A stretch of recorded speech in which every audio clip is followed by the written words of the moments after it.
pour comprendre l'Apocalypse 16, il faut d'abord se référer à Apocalypse 15 par rapport à ces fléaux. Parce que beaucoup de personnes, ceux qui sont déjà autoproclamés pasteurs, révérends, bishop, maréchal, apôtres, diacres, prophétesses inspirés des youtubeurs, des pseudo-enseignants, vont venir parler du livre de l'Apocalypse sans savoir exactement ce qui en est réellement.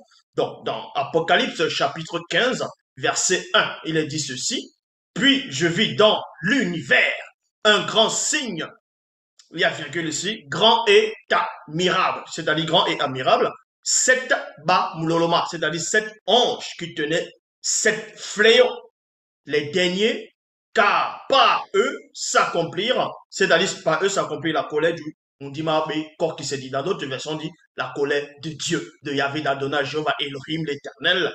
Or, ici dans la version authentique dans la Bible, on vous dit que l'Archisabé, à un moment donné, il était sorti de son corps, il entrait dans le jour de la présence du veilleur. Et là-bas, il a vu des choses, il a vu le futur, il a vu le présent, il a vu le passé. Il a commencé à raconter tout ce qu'il avait vu. Il a commencé à... en gros, il avait pénétré, il avait percé la vision. Et parmi les visions dont il était en train de voir avec les yeux de son esprit, parce que, comme j'ai déjà démontré plusieurs fois, une vision, c'est de voir, c'est de pénétrer avec les yeux de son esprit. Les songes, c'est avec les yeux de son âme. Et les rêves, c'est la conscience du corps, c'est-à-dire du visible. Dans Apocalypse chapitre 15 au verset 1, en ce moment, celui qu'on va appeler Jean dans les Bibles classiques est sorti de son corps, dont son âme a intégré son propre esprit. Il est sorti c'est-à-dire de l'enveloppe charnelle, il est entré dans le non visible. Et là-bas, il a commencé à voir des choses dont je vais lire ici. On va décortiquer pour montrer exactement c'est quoi ces fléaux, les sept fléaux dont Apocalypse chapitre 15 et aussi 16 fait allusion. Apocalypse chapitre 15, verset 1, il dit ici qu'à un moment donné, il a vu dans l'univers un grand signe, dans un signe impressionnant, grand et admirable, c'est-à-dire admirable, dont le signe a donc, l'Archisabé a pénétré, il a vu cela grandiose, admirable, et on l'a montré le mystère de ce signe. C'était quoi ce signe qu'il avait vu ici? Il avait vu sept anges, ce qu'on va appeler les anges dans les versions classiques, mais les vrais noms, c'est les Ba Mouloloma. Donc, il a vu sept dans Samba, Mindim Samba. Il a vu sept anges dans sept Ba Mouloloma qui tenaient des sept fléaux. Et comment il a compris que ce que les anges tenaient, c'était des fléaux et ça représentait les derniers fléaux? Tout simplement parce qu'il était avec un veilleur, il avait reçu c'était un guide qui était en train de l'initier, qui était en train de lui montrer des choses. Donc il est en train de pénétrer. Les derniers, car par eux s'accomplir la colère du Mundima Bikor qui s'est dit. Mundima Bikor qui s'est dit, c'est l'entité en charge, l'entité des châtiments en charge du domaine de la nature. Et donc, les fléaux ici, c'est quoi? Ce que l'Akisabé avait vu dans le livre de l'Apocalypse, il n'était pas le seul à avoir pénétré ces choses-là. Beaucoup avant lui ont aussi vu quelques images similaires, ont vu des scènes que lui aussi avait pénétrées en son époque. Pour cela, on va dans Deutéronome, chapitre 12, au verset 45. Il est dit ici, Mundima Bekor qui se dit, lâchera contre vous tous les fléaux, virgule, et vous serez les victimes.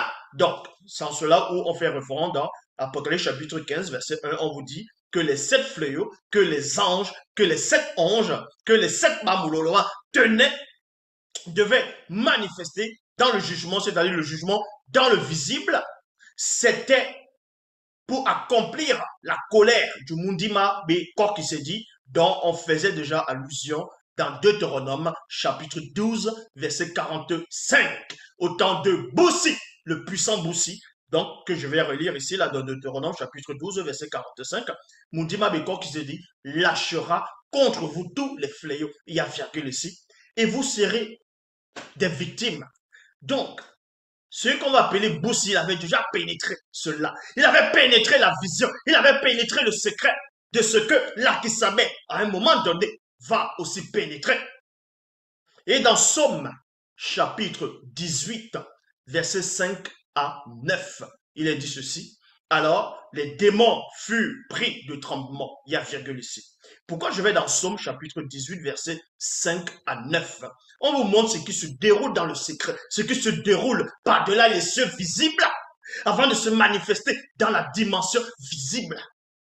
Donc, à l'époque, à la période où les 7 anges vont manifester les 7 fléaux, les derniers fléaux, on voit d'abord celui qui va être le gourou même, bon, pas le gourou, mais celui qui va châtier réellement, par celui qui va représenter les 7 fléaux que les anges vont envoyer dans la colère de Moutatedi, de Mundima Beko qui s'est dit. Donc, derrière, on voit comment le Mundima Beko qui s'est dit va se manifester, comment il va envoyer les fléaux. Sans cela, on va dans Somme chapitre 18, verset 5 à 9. Il est dit ici, alors les démons furent pris de tremblement. Donc, avant de ramener les fléaux dans le visible, certains démons ou le monde occulte tout simplement est d'abord informé parce que le châtiment commence dans le plan non visible par rapport dans le monde occulte avant de frapper les habitants de la terre. Donc on voit premièrement dans l'autre plan, dans le plan invisible, dans le plan non visible, ce qui se produit dans Somme 18, 5 à 9.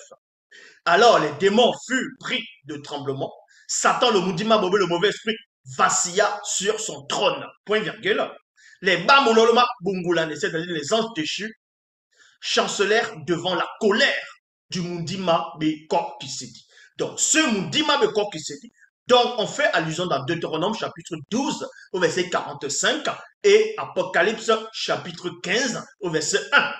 C'est cette même entité formidable qui va vaciller, qui va troubler Satan, qui va troubler le monde occulte quand cette entité va se manifester par-delà les cieux visibles.